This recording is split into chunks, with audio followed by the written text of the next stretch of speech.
Okay, so I'm really sorry, guys. There was some issue with the internet connection, and I hope this will not happen again, or else I don't know, something is wrong with my internet connection. I'm not getting a upload speed, and that is the reason why the previous stream got ended. So really sorry for that interruption, and let's start from where we left out. I'm really sorry. I hope we get the same speed what we are having right now, and we can continue with the smooth streaming. I'm really sorry for that. So now let's start from where we have stopped. So okay, let's wait for the guys to come back. Maybe I hope people can come back, or else we have to just wait.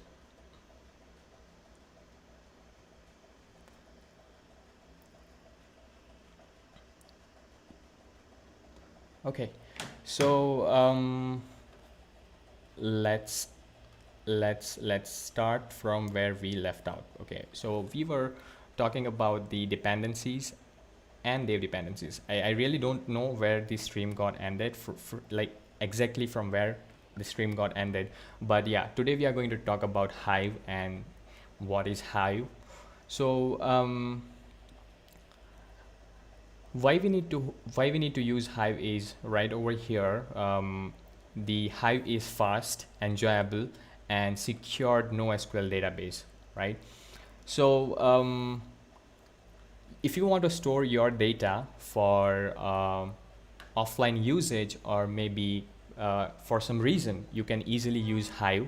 And this is the reason why we need to Hive, is because it is cross-platform.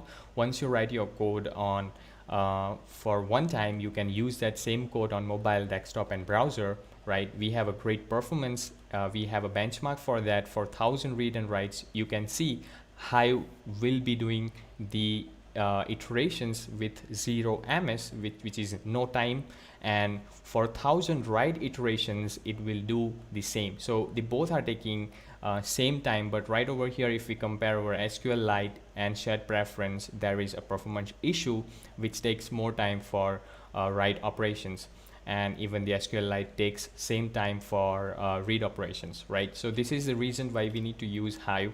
And Hive is simple, right? It has no structure. You can use key and value pair, and you can use it directly, right? And it is strong and encrypted, which is built in, so you don't need to even take care for encryption. The encryption is built in, but yeah, you can have a wrapper on it for more encryption purpose, right? No native dependencies because it is purely written in Dart, and of course the batteries are included. So the batteries are included in the sense it take care of our battery performance as well, right? So how do we get started using Hive inside our Flutter app, right? So let me just go ahead and open the code. Right now, what we have inside code is the dependencies, which we actual dependency which we'll be using to store our data. So this is going to be used to store our data, right? Hive Flutter is used to have the widgets which is given by Hive. So there is few widgets which is given by the Flutter, I mean by the Hive, and we can use it using Hive Flutter. Path provider we need is because we will be storing the images, okay? And this image will be we will be storing the actual file on the application documentation directory, the document directory. So we need an exact path where our file will be stored, okay? And that file will be having our data. Other thing is the cached network image. Why we need, when we don't have our internet connection, we should be allowed to display this image in the UI, because it is going to look awkward if we don't have image. So we need to even cache this image when we are offline, right? So we will be using cached network image. Now I was saying dependency and dev dependency in the previous stream. So dependency is used when it is it is a package which is used when your app is actually running. So you can say that it is used at the runtime, and dev dependencies are those dependencies which will be used at the time of development. So in our scenario, we will be using this to generate the code, right? We will be generating the code for database of Hive. So yeah, of course we need to take care of dev dependencies as well. So we need two dev dependencies for that reason. And the dev dependencies we needed is Hive generator and build runner, right? So Hive generator will be generating the code, and build runner will be actually creating the files and helping a Hive generator to generate the code. So yes, we are good to go. If we will just go ahead and save it, it should have the all package installed to use inside our app. Okay, so let us just wait to get all package installed inside our app, right? Okay, so our all div dependencies and dependencies are installed, right? And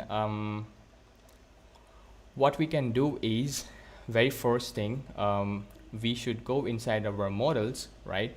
And we should create a Hive user model, right? So Hive user model is nothing but the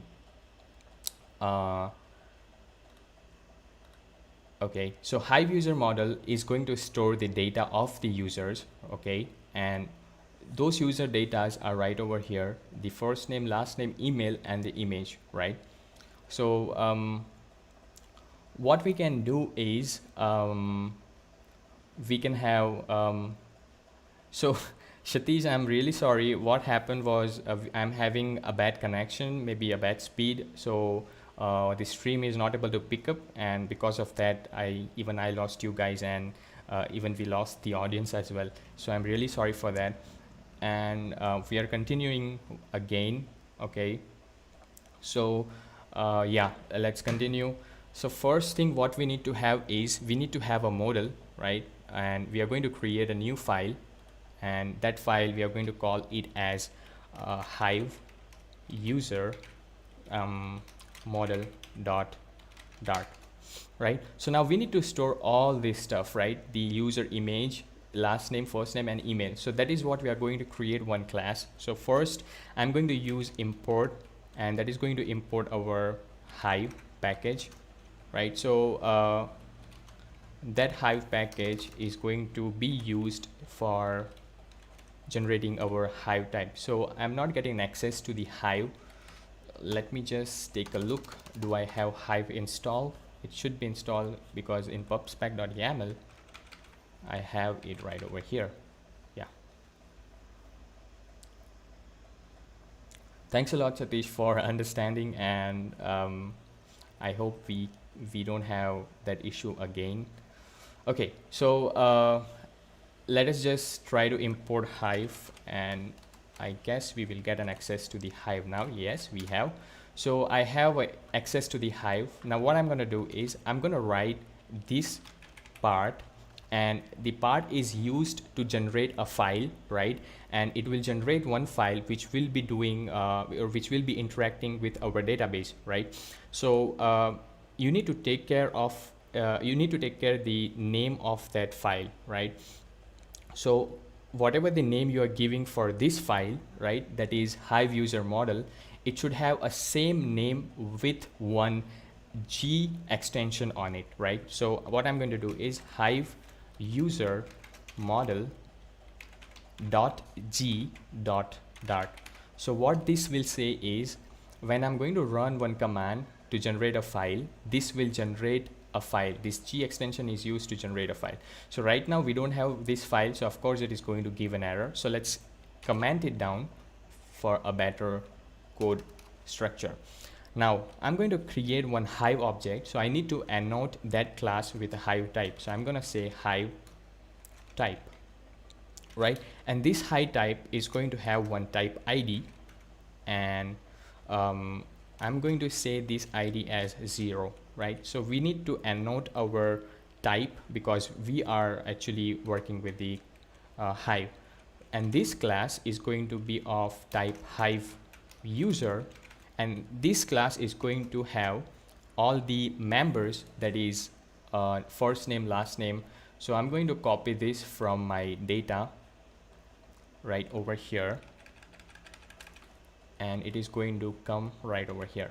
Okay, so this is not just enough. We need to even annotate all the variables, saying that what kind of field or on what field this exactly it is going to be, what kind of field it is. So this is going to be a Hive field, so I need to annotate it with the number of the field. So I'm going to say that Hive field, and I'm going to pass the number.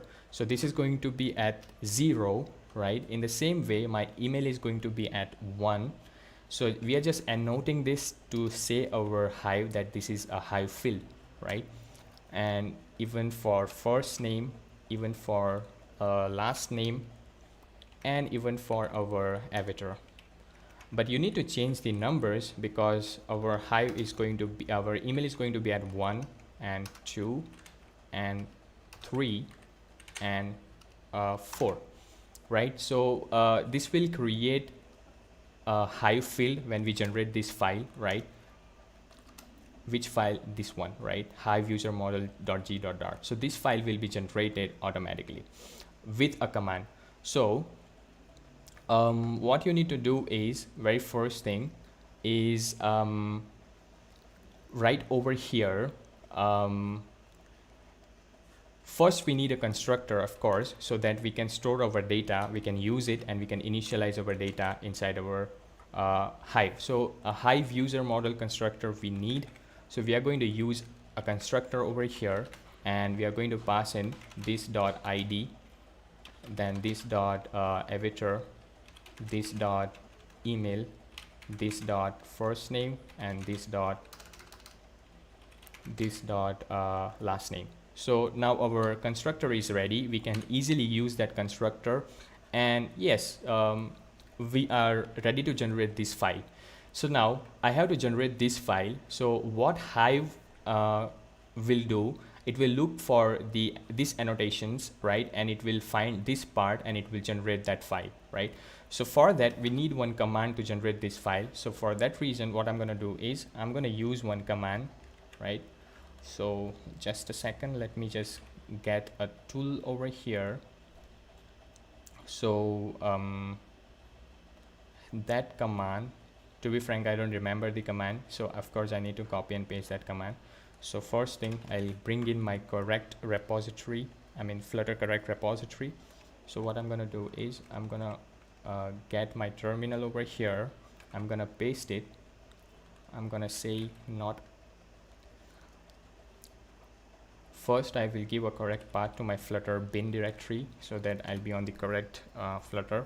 Now I need a Flutter pub run build runner build. Okay, so what this will do is this will actually generate a file for us. So let's go ahead and hit this command, and let's wait. It's going to take kind of 50 to 60 seconds to generate this file, or maybe less than that, I don't know. So yeah, we have 6 people watching now, and we lost many audience actually, and that is actually bad. Okay, so you can see it is pre-compiling the executable, generating the script, and it is doing many more stuff. But right over here inside the models, it is going to generate one file, and we should wait for that to get that file generated, right? So yeah, we have good articles on the internet for Hive as well, and you can see over here in the pub.dev, the article is right over here. But yeah, this is just a basic, but you can see over here we have a Flutter code right over here. So yes, you can even go ahead and take a look on this as well. But today what we're going to do is we will be using one good way of writing Flutter. So it is taking more time than expected, so I really don't know what's happening.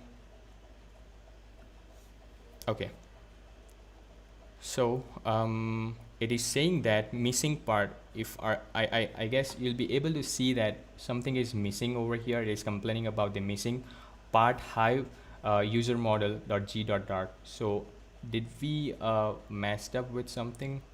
We are here, right? Part hive user hive user model dot dart. Okay, so what I'm going to do is I'm going to use the same string. So it is complaining me that the missing thing is the part hive user model dot part. So what I'm going to do is I'm going to simply replace the same thing. I don't know what's wrong, but yeah, this should generate one file. And if this time it is not going to generate the file, then I'm going to use whatever the file I have generated previously. Oh yes, now you can see over here, I don't know, but we have a generated file. So now you can see right over here, it has a command saying that generated code do not modify by hand. So basically this code is nothing but it is doing read and write operations with our fields. So you can see we annotate our fields, and those are the fields which is used, or those annotations are used to generate this stuff, right? So this is nothing but one adapter which we'll be using to do read and write operations for our hive, right?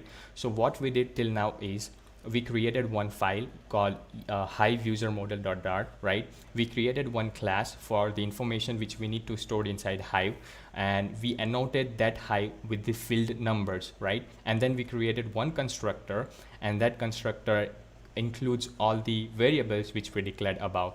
Now these annotations are used right over here to make read and write operations. So this will generate a file for you, and you don't need to even modify this file by your hand, or you may run into an error, right? So this is nothing but just a read and write operations for our database. So let's not touch this file, and this is how your file will look like, and it is called as an adapter.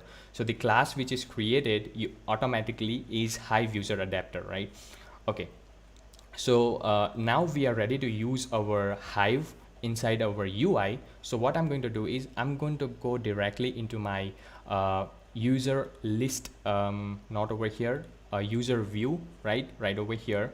And first thing first, what I'm going to do is right over here after my init state, what I'm going to do is I'm going to write one method, and that method is going to be all about initializing our hive, right? So whenever my hive hit the init state, it will call this method, and we will be initializing our hive. So very first thing, I'm going to create void init hive, right? This method, first thing what we need is we need to store one file, right? So we need to create one file at our documentation, the document directory, application document directory, because that file will be having an extension with whatever the name we are going to give. So for example, we are going to give a name called user, then it is going to create a file called user.hive, and this file is going to store our data in an encrypted format, right? But where do we store that file? We should store that file at the application document directory, right? So I need a variable that is going to hold the path for my document directory, and I'm going to use await and get application document directory. So this will return me the directory, right? And I should make this async. Now I have an access to the application document directory, right? And along with this, what I need to do is first thing first, that I should say my hive that you should store a file at this location. So what I will do, I will say my hive, you should initialize and you should store my file right over at this path, right? Directory.path. So this will actually give me the location of my directory, which will be given by this method. Let me just bring in my hive so that we can get an access to the hive. Yes, so now we have an access to the hive. We initialized our hive, Now, how Hive works, or what approach does Hive use, right? So when we go to the SQLite, or when we go with our SQL database, we have to create the tables, and tables has a structure. We have to follow that structure while inserting a data. But Hive doesn't uses any table structure. It uses a box structure. So I mean the box concept. So basically you will be having one box wherein you can put anything you want, but you should take care of one thing, is that whenever you use box, you're going to differentiate your box with a name. You're going to give one name to each and every box, so that when you want to put some data inside your box, right, you should use that name of that box, and then you should put the data inside that box. So you can compare your box with the table, but the difference is table doesn't have any, I mean the table has a structure, but box doesn't have any structure. You can put any data you want, right? So what we're going to do is, first and foremost, we are going to create one box, and that is going to be a global variable so that we can use it throughout our class. So what I'm going to do is, I'm going to use box, and I'm going to call that box as a user box, right? Now this box, I'm going to open it, and I'm going to give a name, right, to that box, so that using the same name, I'm going to always put the data when I want to access that particular box. So what I will do now is, I'm going to use right over here, I'm going to use user box dot, we have multiple methods over here, but right now we actually need to open this box, right? So I'm going to say await hive dot box, or we need to open the box first to use a box, and I'm going to give a name to that box as an user, right? So now I have a box ready, and I can easily add something to that box using the name. So you can see I have given a name to that box as user, right? So it will be holding all the user data. Now what I'm going to do is, I'm going to, every time I'm going to rebuild my app once this initialization is done. So I will simply call this dot set state, right? So this will rebuild my build method, and I will get the updated data. But we have not called this hive, init hive, from anywhere. So first thing what we need to do is, we need to call this hive method, right? So we will go ahead and call our hive method from our init state, init hive. But now there is one problem, right? This init hive, this init hive has an access to the application directory, and it has an box open. But what kind of data this box should store, we have not said that right now. What kind of data we need to store? We need to store the data of type user, hive user model, right? So we need to register one adapter first, so that that box will be storing data of that type, right? So we need to register a adapter which was generated automatically, and the adapter generated automatically is right over here, hive user adapter, right? So we will go inside the hive user model dart, right? This is the information which adapters is holding. So we will go to our view, and before initializing the hive, I'm going to register my adapter, and that adapter is going to be our hive dot register adapter, that is hive user, I guess, adapter. Yes, so this adapter is going to be our registered, and we will be able to easily use any kind of we will be easily used to use this user box, and we will be able to put any kind of data inside that box. So we are ready to use our hive box, I mean the user box, which is created and which is open over here. So let me just go ahead and restart my app so that we can get an access directly to our hive, and let us just make sure that we don't have any error. So you can see over here we have an error. So better way is to restart our app instead of just reloading our app. So I will just go ahead and rerun my app. Let us wait for building. Okay, and the end of the stream, at the end of the stream, what I'm going to do is I will just push this code on the same directory so you guys can try what's happening with our directory as well. So it will take some time. Let's wait for that. And it is building right now a Gradle task. So basically when I am streaming and I'm doing my I'm running my app as well, the system becomes really slow because it doesn't take more task maybe, and that is the reason it becomes pretty slow. But if I'm just using my app, or I'm just running my code, then it will work pretty good, it will work pretty fast. But yeah, it is taking more time right now. So yes, let's go ahead and discuss the further approach. What we're going to do is, what exactly we will be doing, we have a user box over here which is opened, and we can put anything inside this box.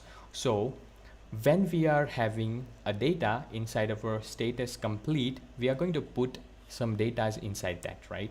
So we will be opening our Hive.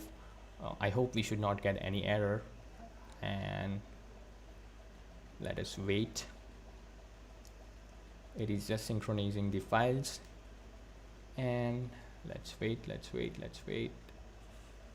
Do we have any errors? I guess no. Okay, we are good to go. Yeah, so we have our data over here. Now you can see when we are connected, we have all the data inside of our snapshot.data.data. So this is awkward actually. I should be giving some nice name to the variables, but yeah, it is fine. This data, the last data, belongs to our user class, which is inside of our user model. So this is this data which is coming from here. So that is the data name variable. I can change the variable name, and I can get an access to the different variable name as well, but I don't want to do that right now. Okay, so what we're going to do is, when we have something coming inside of our status.completed, I need to push that all data in my Hive box, right? So what I'm going to do is, first thing I'm going to take a look on first thing what I need to do is I need to have a Hive user created one variable that will actually, this will give me an access to store this data, right? So I will be using constructor to store data inside the box. So let us just go ahead and create one object for our Hive user. So that is going to be our Hive user, and I'm going to name it as Hive user, right? So now, using the constructor of this class, we will be easily able to push the data inside our Hive box. Now, as you can see over here, let's just go ahead and take a look into the model. Right over here, it's a list, right? So it is going to give a 6 data at a time. You can see we have a 6 data, 1, 2, 3, 4, 5, and 6. We are going to have a 6 data, so we need to loop it every time, and we need to put it inside the box. So what we're going to do is, we are going to loop it using a for loop, and that is pretty simple. For int I equals to 0, I less than, what we're going to have is our snapshot data.data.length, right? This is awkward, but we need to use it, right? And I'm going to check a length, right? And I'm going to increment on every iteration. Now, on every iteration, we are going to push data inside our user data. So first, let's go ahead and get a single data using the I variable, right? So you can see what data we have: image, first name, last name, and email, right? Let me just take a look. Why is there a break inside switch case? Is it not a while loop to have breaks? Okay, so yesterday I actually talked about this, is because when we are on the different state, right, you can see over here we have a different state in the case. So this is going to give you a state when we are inside a loading state, right? Once we return the thing, right, and we break it, because we don't want to execute a complete state or an error state, because at a time we are going to have only one state in our app. Either it is going to be a loading, either it is going to be a completed, or either it is going to be an error, right? So in this case, we are going to have only one state. And if you have a multiple situations, right, a multiple, you can go with if conditions as well, you can go with while as well, but a better way and a mature way is to use switch case, because it is pretty easy to understand and write a code as well. So it is totally depending on you what kind of what kind of statement you want to use, if you want to go with if you want to go with while, or if you want to go with switch. But I prefer to go with switch because it is pretty simple. You have a different scenarios that we include as a case, and then we have only one scenario at a time, and that is the reason we need to put a break always in each and every case. If we don't put break, then it is going to execute all the case if we don't have any break, right? So now we are inside the for loop. I hope I answered your question, Rangana Swami.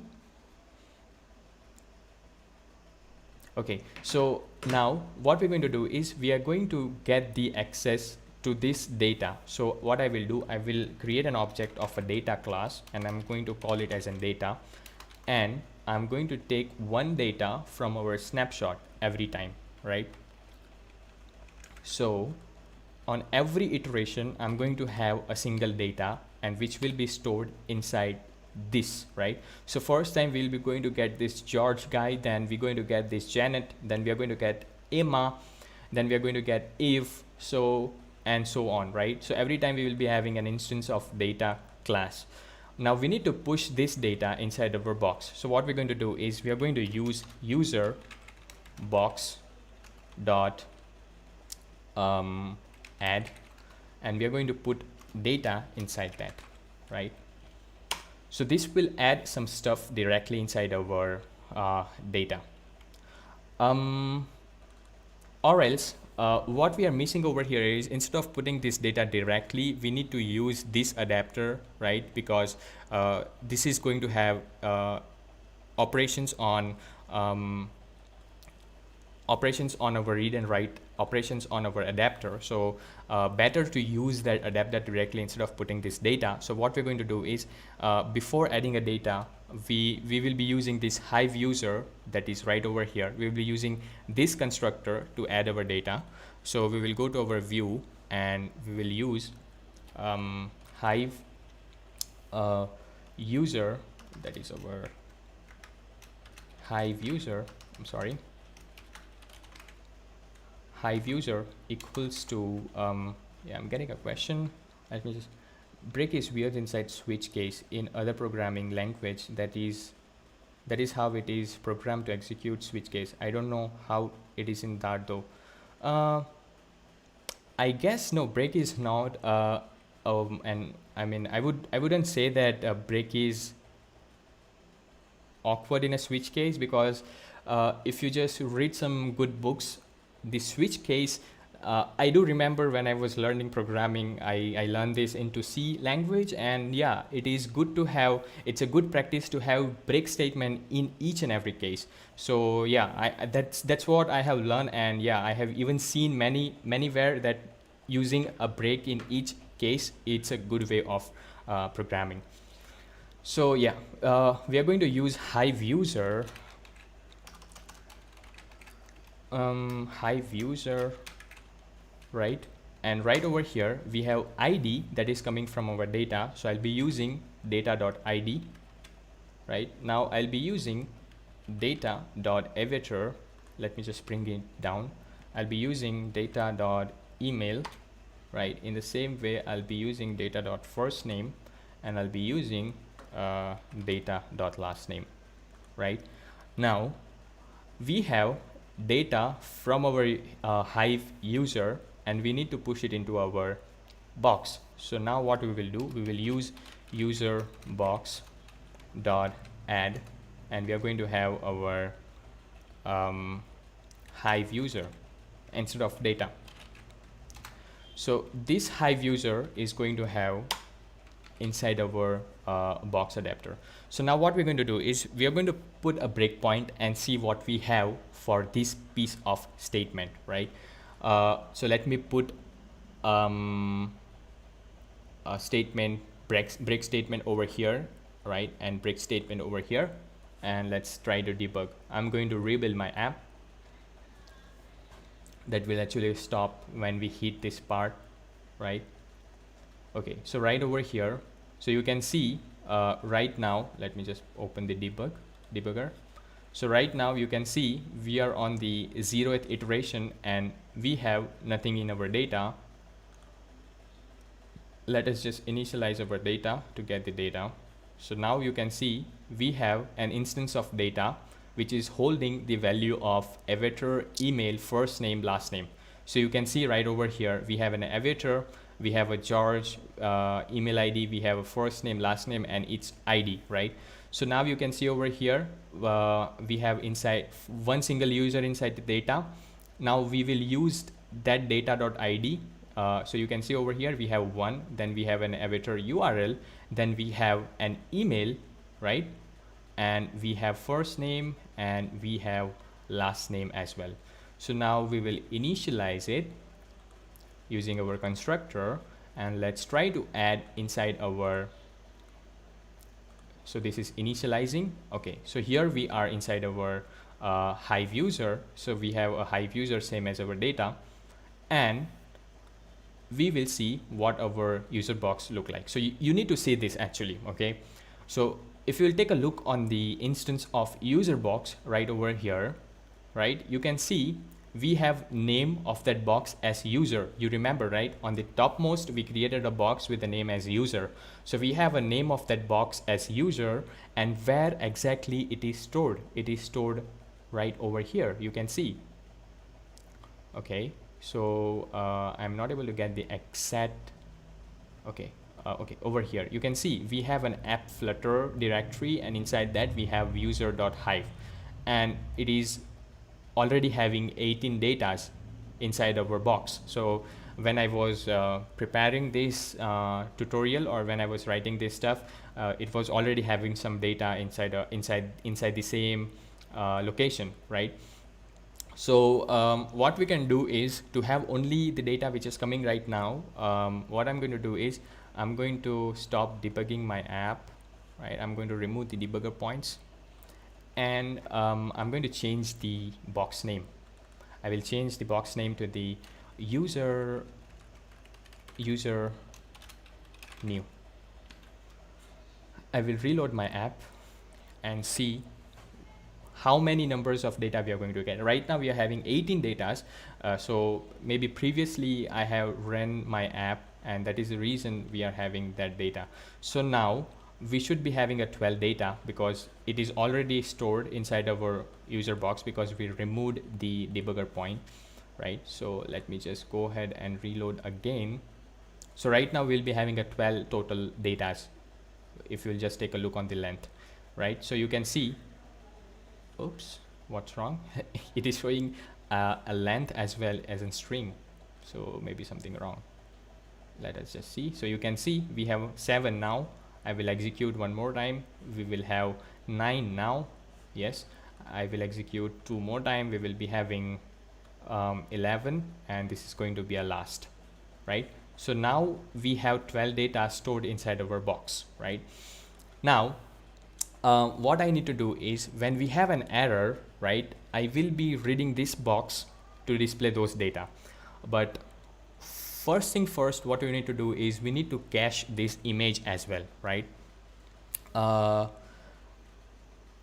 We need to have an cached image as well over here. So we will be using cached image to get an access to our images when we are offline. So now we are stored, we have already stored our data. So what we need to do is we need to take care when we are in online. I mean, when we are offline. So offline scenario is this one, right? When we are having an error. So when we are offline is when we are going to have a socket exception.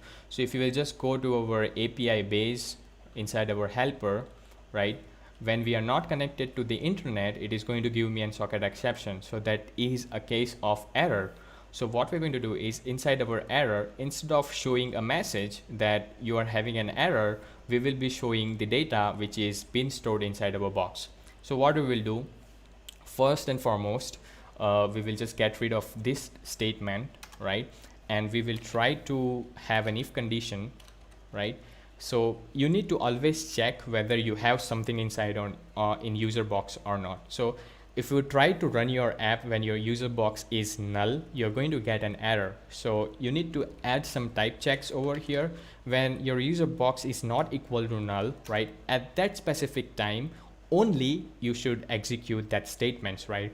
So now we are having the user box ready, means we have something inside our user box is initialized, we have access on that location we just saw, right, inside our document application directory.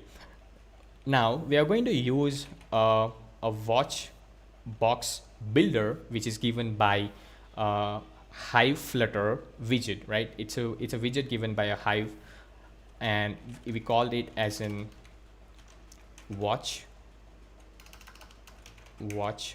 box builder, right? And I'm going to get rid of these. I would just give one command that will get rid of these. So this name is actually deprecated, and I will just add this over here. Okay, so now we have a box. We need to specify this watch box builder widget should watch on which box, right? So we will be saying that this is the box you need to watch on it, right? So if anything is added, you should take it from this box, right? Now next thing what we have is a builder. Let me just put a semicolon over here because our statement is ending right over here.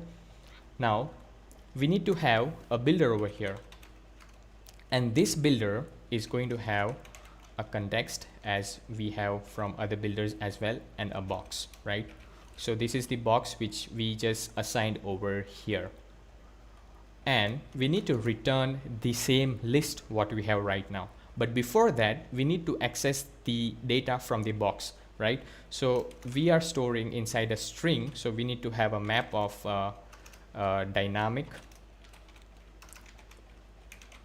and a dynamic as well to give an access to the variable, I mean the data which is inside the box, and I'm going to call it as in raw because right now it is not a list, it's a raw data, and I'm going to map it using box.toMap. So this will actually map my data, right, inside a dynamic, right? Because we don't know what kind of data we are going to have, so better to use dynamic. Now I'm going to convert it to a list, so I'm going to use list, and I'm going to name it as a list equals to raw. So raw is going to have a value which is being stored, so I'm going to use raw.values.toList. So I'm just converting my data which is stored as a string of map as a dynamic. I'm going to convert it into a list. So first we map it to our dynamic, and then we convert it to a list, right? Now our list is ready. What we need to do is we need to return our same thing which we are using for this. Yeah, so what we can do is we can just go ahead and copy and paste the same user model, I mean the same user list screen which is right over here. So what I will do, I will just copy and paste it right over here. I'm just pasting it, and I'm going to call it right over here format document. Okay, but we need to change something over here. So now you can see we have a list view, right, which is separated. You can see we have lines over here, so we need to use separated. Then we use a divider, that is nothing but the line which you can see. We have a favorite icons, right, but we need to change the text, and we need to use an cached network image instead of image directly, right? So let's go ahead and do that first. So inside our builder, first we are going to have a Hive user object, because we need to display Hive users, right? Not the original user, the Hive user, right? Which is been cached or which is been stored inside the database. So we will be having a Hive users right over here, and I'm going to call it as user model data, right? So we have an object ready over here, and we need to assign the list which we created right over here. This is the list which we created right over here, right? So the list of index which we are getting from our item builder, that is Hive, right?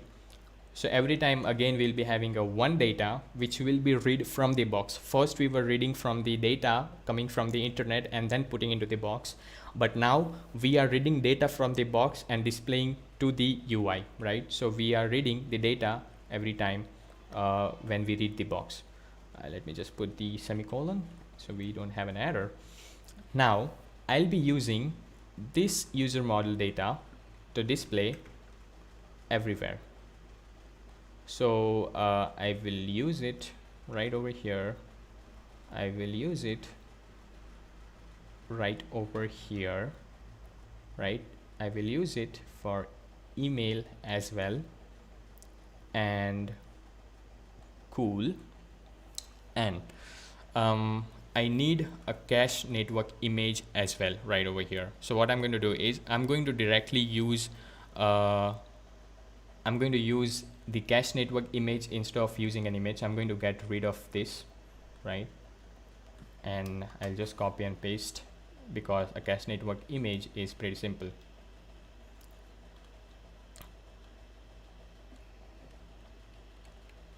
So right over here, I'm going to use cache network image.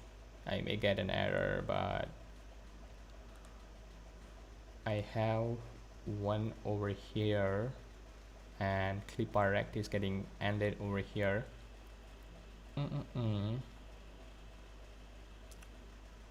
Okay, so first thing I need to give the avatar from our user model data, right?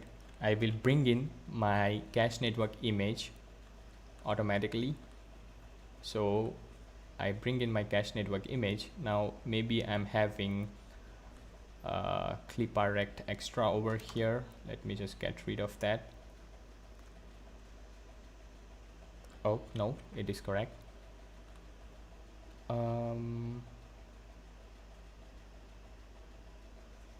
What's wrong with this? Maybe we are missing the extra. Can you guys help me to debug where exactly we are missing the error? I mean, okay, we have an bracket ended over here, we have a bracket ended over here, we have an image URL, we have a text clipRect. Okay, we are missing with padding, I guess. No, padding is all around our widget, I guess. Yes, we have a padding all around widget, but one bracket we are missing, I guess. Let me just try one bracket. Yeah, okay, so let me just format the document. Okay, and let me just cache the network image in our UI as well. See, when we can cache the network images, the real view, I mean the original user list screen, right over here, we are not caching the image, right? You can see over here we are not just caching the image. So the better thing is we first cache the image over here and then we display right over there.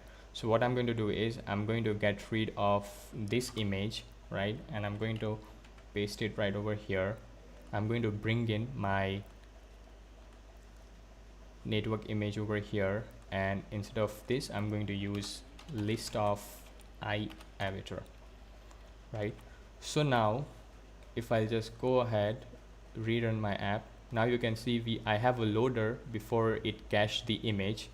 So you can see I have a HL loaders which is caching the image now, right? And let me just restart my app so that we can see that what exactly happening with our UI. So we may get some errors, you may see some red screens, and yeah, that is how the live coding work actually. We need to pass through so many errors to just get the exact thing what we need. So in our user view, right over here, let us see, do we have a debug point kept at the old place? Still do we have it?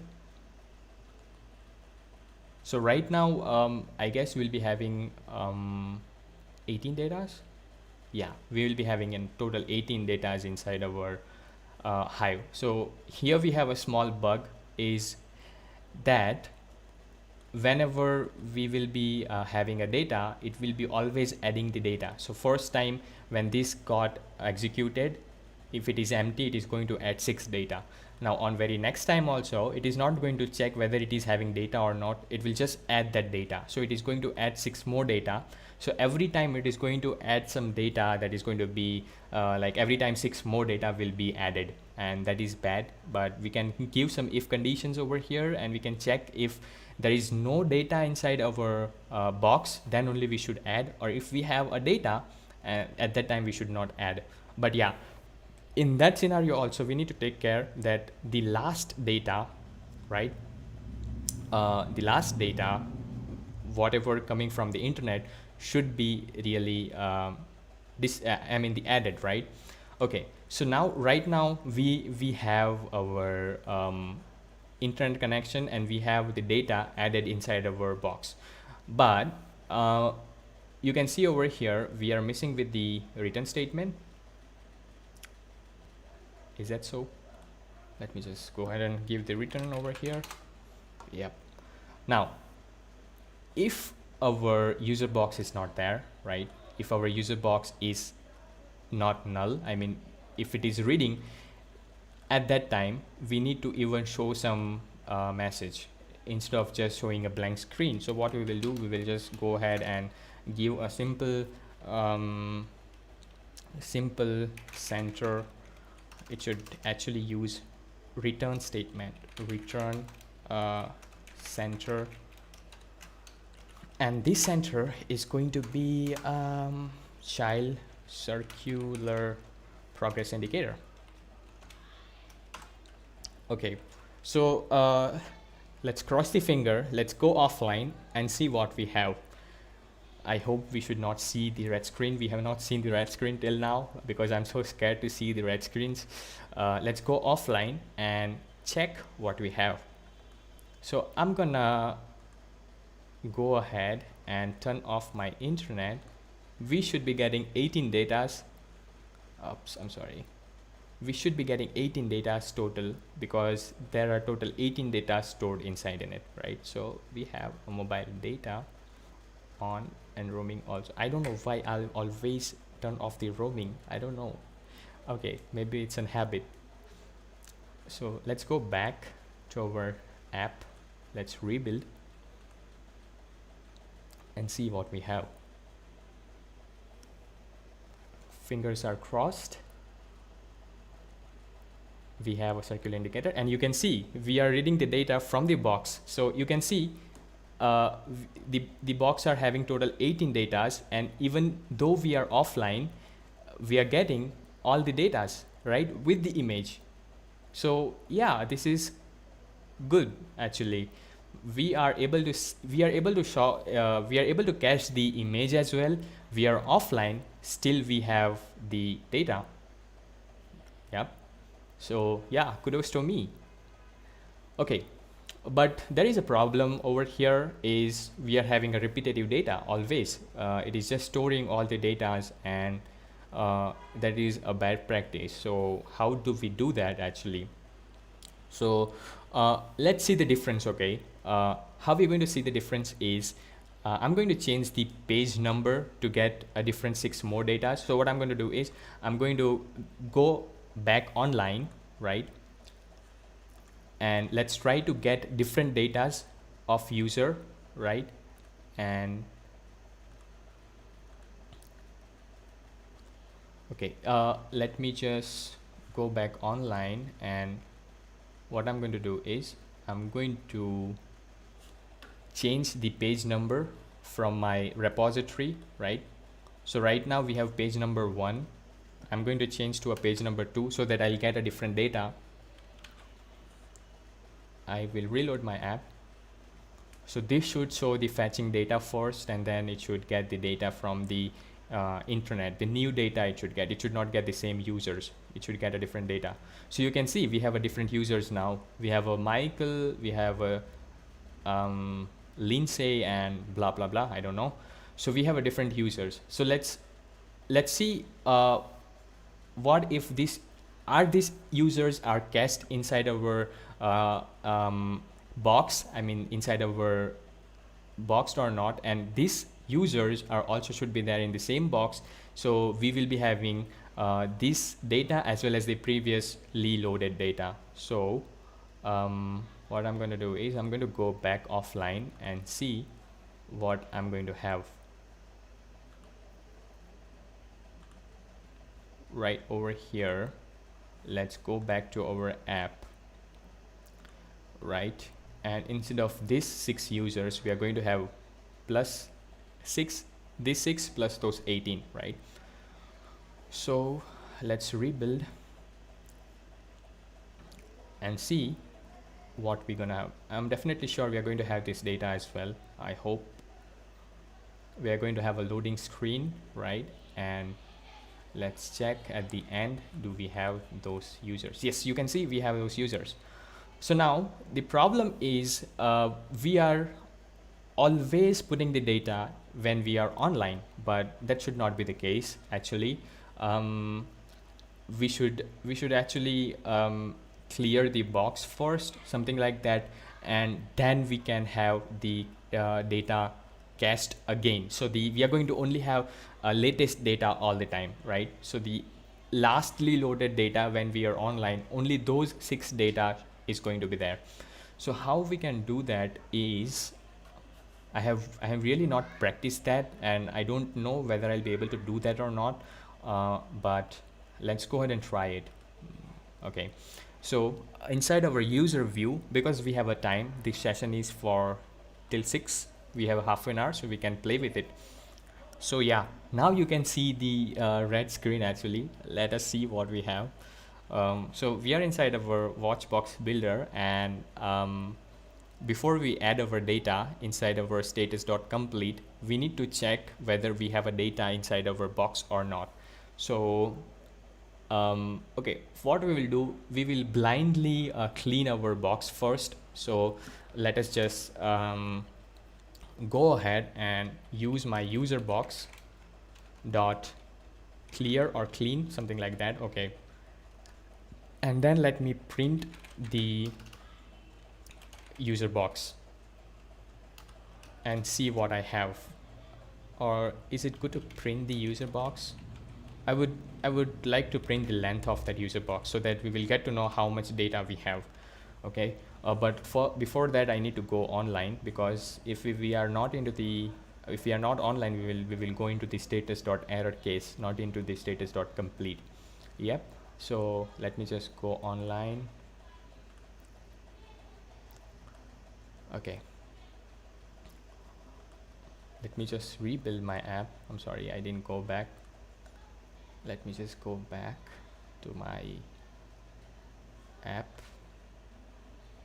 and see what we have. Okay, it is performing hot restart, and come on. Okay, it is fetching and we got the users. Okay, now we should be seeing our console actually. Do we have our oops, sorry.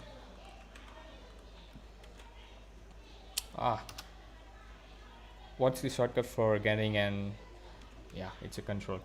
Okay, inside our debug console, you can see even after cleaning we have 36 total data. So we added 6 data for the 6th time, and the length is 36. So this should not be the case actually. So user box is not getting clear. What we can do is remove all the entries from the box. Yeah, this is true. but why it is not removing? So this says that removes all the entries from the box. This should remove, but it is giving me total 36 entries, and I don't know what's the reason. Userbox.clear, and I'm giving userbox.length. So let's try not to put the data right now. Let me just go ahead and comment this part. Okay, so you can see we have now 0 over here. Okay, let me just rebuild the app as well. So I guess it was showing the old data. Now you can see we have 0, right? So every time before we add, we have a 0 data, we clear it, right? And then we actually add it, right? So now let's see. We have a 0 again, rebuild. First we will be having a 0, and then again we will see okay, you can see now we have a 6 data total. So yeah, a better part is to always clear the box, right? And then add the data, right? So now if I go offline, let me just try to go ahead and go offline.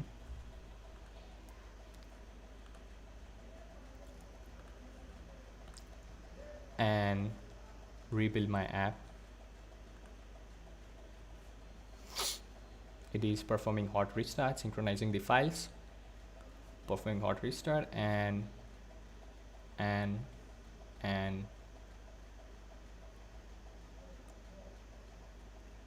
are those the same datas? Okay, now it is fetching the data. So now you can see we have only those 6 datas which was previously added, right? So you can see over here we have an error message also that you don't have an internet connection, but still we are able to see the data. So yeah, that is, this check is good enough to put the datas before we clear everything. So let us try to change our page number. Let's go offline, let's go online, and let's turn on the Wi-Fi as well, and let's go back. Let's change the page number so that we get the new data from my user repository. I will put the page number 3 so that I'll get another 6 users, right? I will save it. I will rebuild my app. Let's see. It should fetch the users first, and then it should display the all new users. Okay, so something wrong. Okay, so you can see we don't have any data. The data is empty. So I guess there is only page number 1 and page number 2. So right over here you can see we have no data, it is empty. So we can go back on page number 1, save it, and restart my app.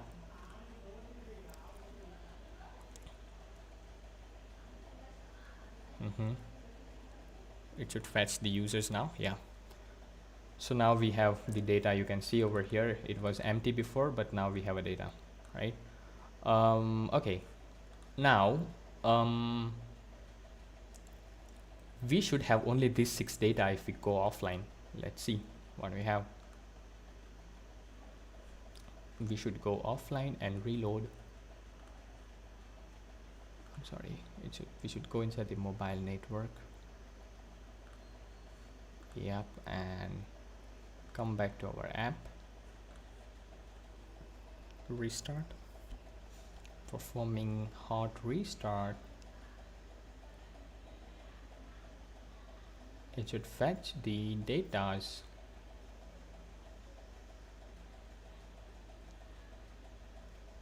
And here we go.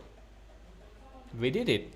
So we will be having only those 6 datas which will be loaded previously when we had an internet connection. So this check was pretty simple, and it worked. It is pretty good. So we still have a time. We can do some chit chat if you have any questions, or if you have any kind of questions related to Flutter or maybe something else. We can do some chit chat over here because we have a time.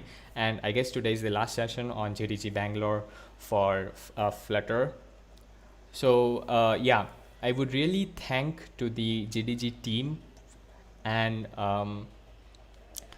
you as well to bear my you know, my boring uh, coding stuff in the weekend section as well. I hope that I have not made that much boring, so let me know whether it is boring or not. We can do some chit chat over here. So let me just go ahead and check the chat session. Okay, Swaraj, thank you. It was actually on the line number 94. We were missing one line bracket. So thanks a lot for that, Swaraj. I'm seeing your message now. Uh, Thanks, Abhishek. So Abhishek is my BCA classmate. Yeah, I would say that. Thanks a lot, Abhishek, for that. So yeah, the questions are more welcome. If you want to make it happen something more on the screen, you can just tell me. We can do that as well, right? So I'm waiting for your questions. Let me just push the code so that you guys can access this code as well, right? Make sure to use install the packages before you do this stuff, right? I'm gonna say that offline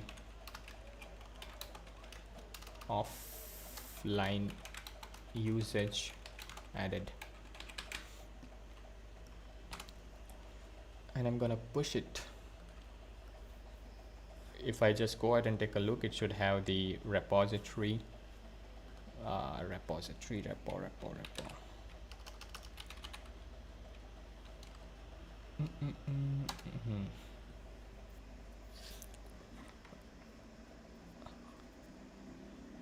Thanks a lot, Gino. Okay, best module for persistent storage. That was Ishtiaq. That was we were doing right now. I would say this is the best module to store your data offline for persistent storage. That's what exactly we did right now. We stored our data, right, and we are using those data when we are offline. So you can see over here on the screen why we need Hive inside of a Flutter, because of this benchmark, and it is purely written in Dart, so there is no native dependencies, and that is the best thing what I would say, right? And yeah, another thing, you know, the most important for Hive is if you don't know SQL, right? If you hate writing queries, then the Hive is the best option, I would say, because we don't even need to create a tables. We don't even need to write a queries to get the data, right?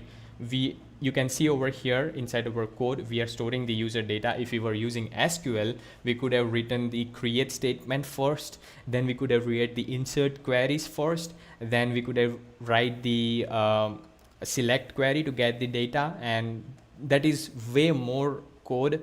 And yeah, I don't think so. I would really choose SQL when I have an option of Hive, right? But if you don't know, but yeah, there is a drawback of Hive. If you want to have a complex queries, right? If you have a complex queries which you cannot achieve with Hive, then you should go ahead and select SQL.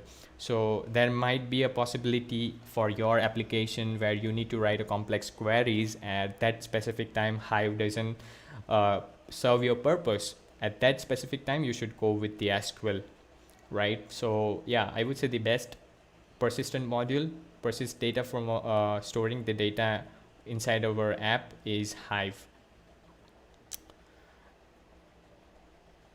Yes, exactly. So maybe you didn't join the session before. I would say the reason over here is you can see over here the features of Hive. It is cross-platform, right? So you can write this code and use it everywhere. You don't even need to write any wrapper for that. It has a great performance. We can see the benchmark downwards. It is simple, powerful, right? We can see we will get the data in a very few seconds, right? We can even have the numbers of data in few seconds, thousands of data in a few seconds. Inside the benchmark, you can see, right, we are having thousands of data in a no time, right over here we are having a data in a no time. So yeah, this is the best one, I would say. I had a great time using Hive. So yeah, I would say that it is the best one. But still, if you are good with queries and stuff, then you can use it, the SQL. But I would say this is the best one. It has a built-in encryption, but SQL doesn't, right? Uh, SQL always have, we always have to write a wrapper to have an encryption on it. Okay. Thanks. Is there anything like real M in Flutter? Yeah, you have a real M package in the Flutter itself. I have recently